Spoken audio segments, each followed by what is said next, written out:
Today on Rappler.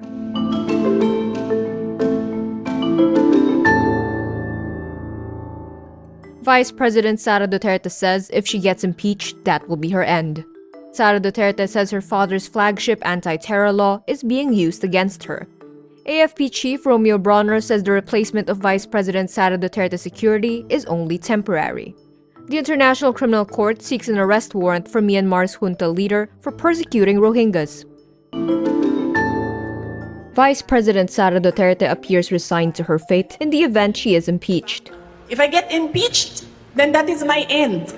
Gumastos at magwaldas ng pera ng gobyerno para i-impeach ang Vice President. Pagtakpan ang kakulangan at pagsisinungaling ng administrasyon para lang hindi mapansin ng mga tao na maraming mga pangako ang napako ay babanatan nila ako. She also claims House Speaker Martin Romualdez wants to become vice president. The Philippine Constitution says the president has the power to nominate a legislator from the Senate or the House of Representatives to fill the vacancy left in the office of the vice president. I really believe that we have reached the point of no return. They are really going after me.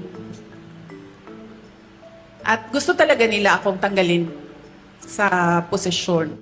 Meantime, Vice President Duterte declines to answer questions about her alleged controversial misuse of funds.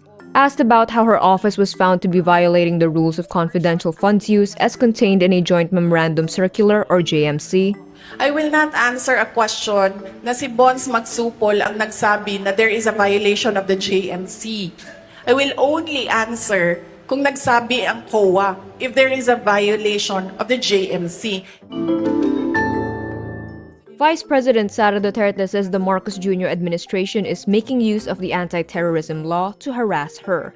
It is the same law her father's administration championed. The Anti-Terrorism Act of 2020 grants authorities expanded powers to combat terrorism, but has sparked concerns over human rights violations. She says, "They're trying to reach my properties and assets." Under the law, the Anti-Terrorism Council can order the freezing of financial assets or properties. Duterte once served as co-vice chair of the National Task Force to End Local Communist Armed Conflict, a body notorious for red-tagging activists, opposition figures, and critics. A subpoena from the NBI instructed Duterte to appear before NBI Director Jaime Santiago at his office on the morning of Friday, November 29. This follows her November 23 online tirade, during which she declared she had asked a hitman to kill the president, his wife, and his cousin in case she is assassinated. Armed Forces of the Philippines Chief General Romeo Brawner Jr. says there is no, quote, takeover of the security group assigned to the vice president. He explains the Vice Presidential Security and Protection Group, or VPSPG, will be temporarily replaced because of a subpoena related to a police investigation. Colonel Raymond Dante La Chica, chief of the VPSPG, would also be replaced because he is also being subpoenaed. The Quezon City Police had filed complaints against Sara Duterte and La Chica, who was seen on a video shoving a police officer. Brawner says details of the personnel overhaul are still unavailable. The AFP chief also dismissed talk of military adventurism in his speech, apparently referring to former President Rodrigo Duterte's call for military and police intervention to protect the Constitution amid what he described as a quote-unquote fractured government. Brawner says there are calls for the AFP to intervene in political events in our country, but that is not our job. He adds military adventurism of the past cannot happen again. We will remain professional.